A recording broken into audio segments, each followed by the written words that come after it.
It was a long time ago, probably about 12 years ago, and this is a story I've told before, but bear with me, it's important and relevant to this video. And there was this guy from California, and this was in, of course, the 2000s. He had been noticing just how terrible the so-called dating scene had been, and just how difficult the women in California specifically were to deal with. And so he took it upon himself to do some research, to figure out if there were not a better place to go. And what this particular gentleman did was that he left California and he went to the Philippines. But unlike a lot of people who leave their home country and go elsewhere, he took it upon himself to also pursue the local culture and language. And so he learned Tagalog, the local language, and he found a small city, maybe a medium-sized city, the name of which does not occur to me right now, and settled down there, took his meager savings and set up shop, and found a local woman. And long story short, they ended up getting married and had a couple of kids, and he ran a business out of there for quite some time. And this is one of these, I suppose, if you will, happily ever after stories, because as far as I'm aware, he has stayed married. Divorce is illegal in the Philippines. And he was, last time I checked, which is quite a while ago, pretty content. He was content with his situation. Now, even though this had been going on for quite some time, as in people, men specifically, leaving their home countries, going other places for the sake of partnership, women, etc., etc., this was the first very apparent instance of this to me. I had not really picked up on it too much, although I had seen unintentional examples of this. So, for example, years ago when I was living and working in South Korea, I knew guys that had gone there mostly for financial reasons, but due to the differences in perception, culture, etc., etc., they had a lot more luck with female kind in South Korea, although it wasn't intentional. And you could call this early iterations of what is sometimes referred to as Geo-Maxing. Now, this whole maxing business, it's a bit of a meme, and it's kind of LARPy. But the idea of maxing itself implies that one is doing all one can to optimize one's results in terms of sexual success, be it looks, clothing, hygiene, in this case, geomaxing. We'll talk about that in a bit. And I don't really like the term, but it is what it is. And that's what I really want to talk about today. This idea that there's been a real bull rush on men in the past decade or so, and far more rapidly now, leaving their home countries with the explicit reason of either wanting to simply smash, and there are a few of those, or in some cases find a wife, settle down, yada, yada, yada. Now, what's driving this? Well, one of the reasons, which I think is ultimately a misconception, is this idea that cultures can be so distinct and so alien that they produce different women, which is to say that women are somehow different in X country from your own. This is a notion that I have spent years, and I do mean years now, trying to disabuse men of. This idea that Ukrainian women are special, they're traditional, Russian women, Thai women, take your pick. That's not how it works. Yes, human beings are receptive to cultures, especially the ones they grow up in, and if they only know one thing, yes, they'll probably act differently. But underneath it all, we have a basic human nature, and women are universally women. I hate to break it to people, but going to X country doesn't necessarily mean that the women are fundamentally different. In fact, they're not. It just means that the environment that gave birth to these women and their behavior will be modulated in a different way.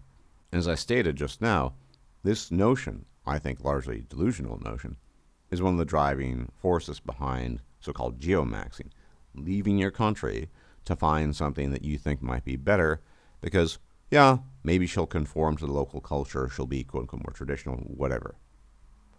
The other reason, and there are two, that was the first one, is just how abysmally bad and terrible the situation is in the vast majority of Western countries.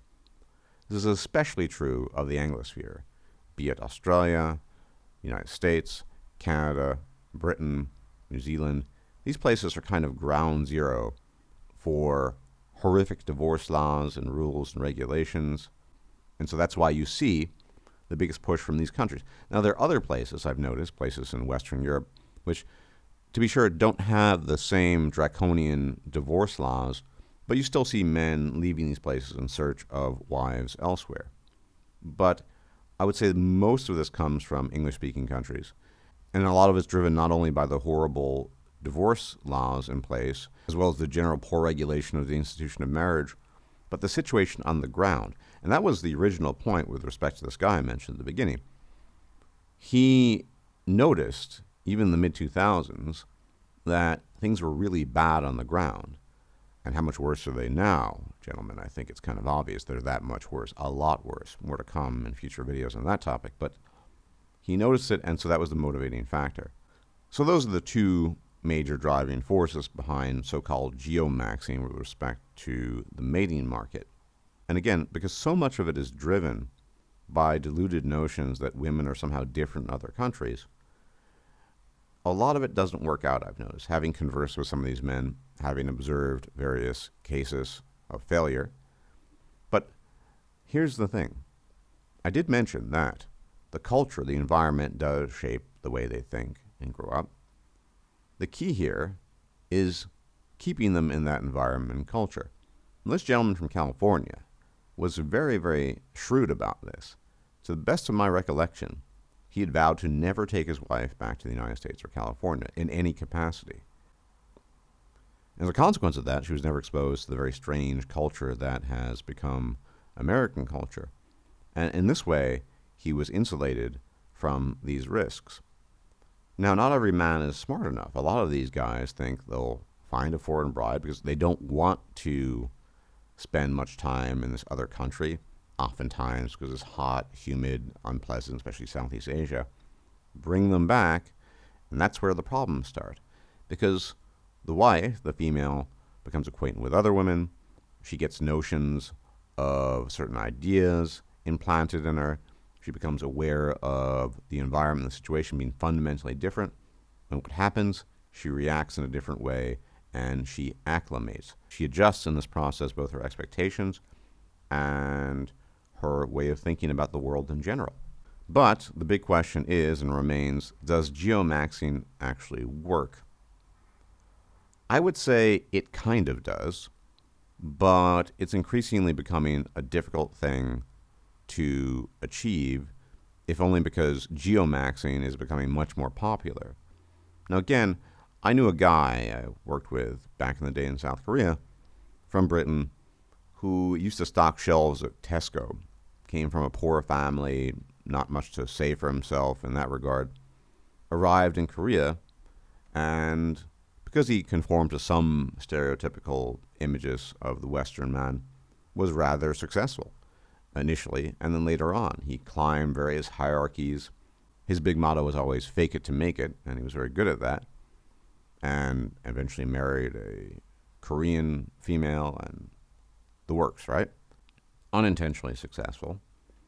And there are people that head to many of these countries, and they do have more success than they would in the West.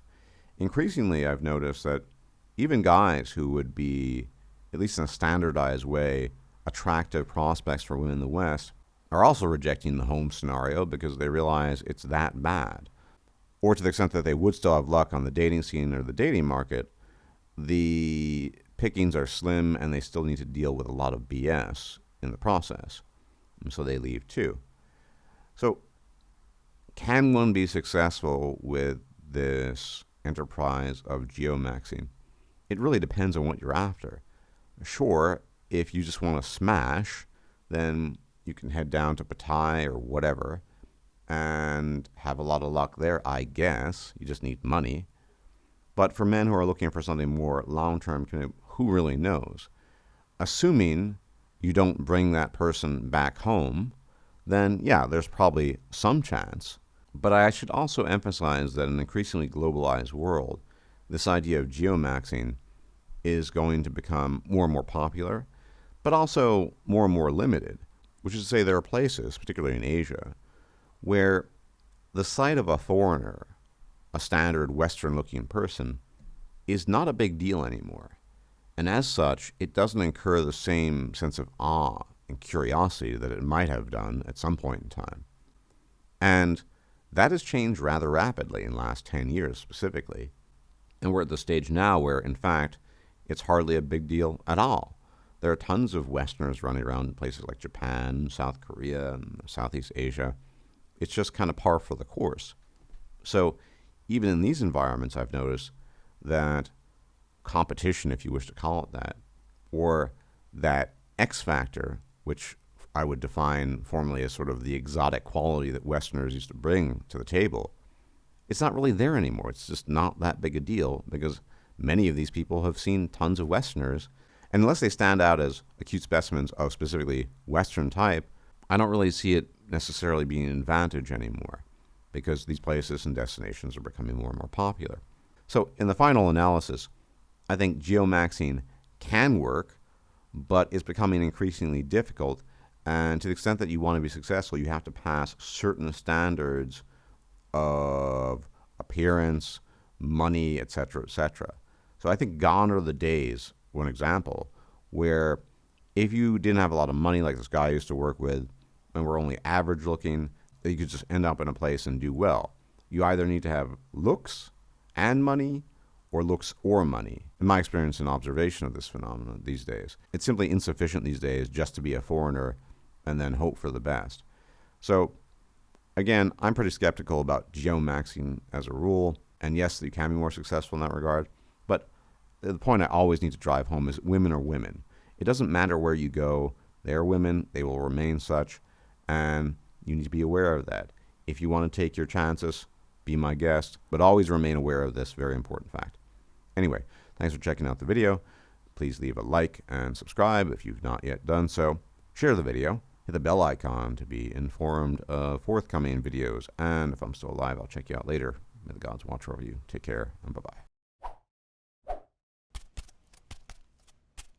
If you liked this video, please like, share, and subscribe. And if you enjoy my content, please consider making a donation or becoming a patron. Thanks for watching.